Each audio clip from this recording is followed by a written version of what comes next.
আর আমি cooking blog page থেকে সকলকে আমন্ত্রণ জানাচ্ছি আজকের রেসিপিতে। আজকের রেসিপি পালং শাক মসুর ডাল দিয়ে রান্নার রেসিপিটি সম্পূর্ণ দেখার অনুরোধ রইল। চলুন দেরি না করে রেসিপি শুরু করা যাক। চুলায় একটি কড়াই বসিয়ে দিয়ে দিয়েছি জল। চুলাটা অন করে দিয়েছি। মসুর ডাল দিয়ে দিচ্ছি ধুয়ে।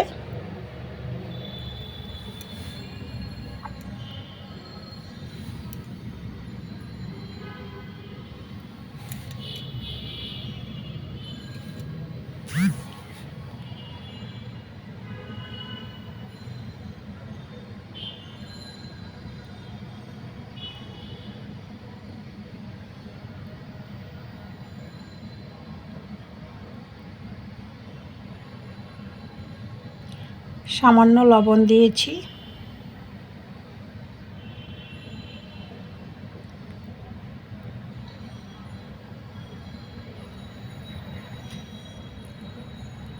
চুলার আঁচ মিডিয়াম টু লো রেখে ডালটা সিদ্ধ করে নিচ্ছি।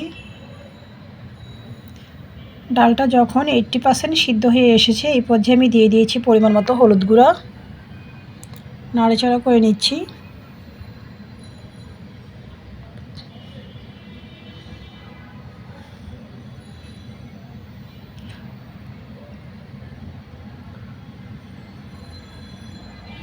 ডাল সিদ্ধ হয়ে গিয়েছে, এই পর্যায়ে নামিয়ে নেব।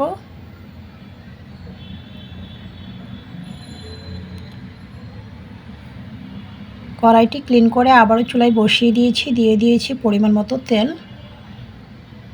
শুকনো লঙ্কা দুটি হাতে ভেঙে,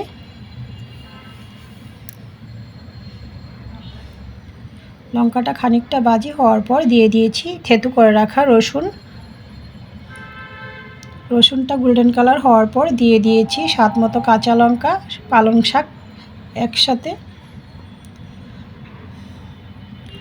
পালং শাকটাকে আমি একটা বেছে ধুয়ে তারপরে কেটে নিয়েছি। স্বাদ মতো লবণটাও দিয়ে দিয়েছি। যেহেতু ডালে আমি লবণ দিয়েছি এই পরিমাণটা বুঝেই লবণটা অ্যাড করতে হবে। নাড়াচাড়া করে নিয়েছি, ঢাকনাটা দিয়ে দিয়েছি। ফিরে আসছি 2 থেকে 3 মিনিট পর। ঢাকনা নামিয়ে নাড়াচাড়া করে নিচ্ছি। এ পর্যায়ে আমি দিয়ে দিয়েছি সিদ্ধ করে রাখা মসুর ডাল।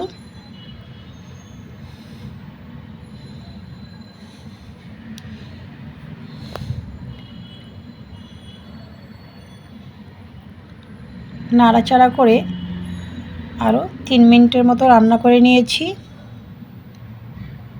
তো রেডি হয়ে গিয়েছে আমার মসুর ডাল দিয়ে পালং শাক রান্নার রেসিপিটি ভালো লাগলে আমার ফেসবুক পেজটা ফলো, ইউটিউব চ্যানেলটা সাবস্ক্রাইব করুন, সাথেই থাকুন। সকলকে ধন্যবাদ।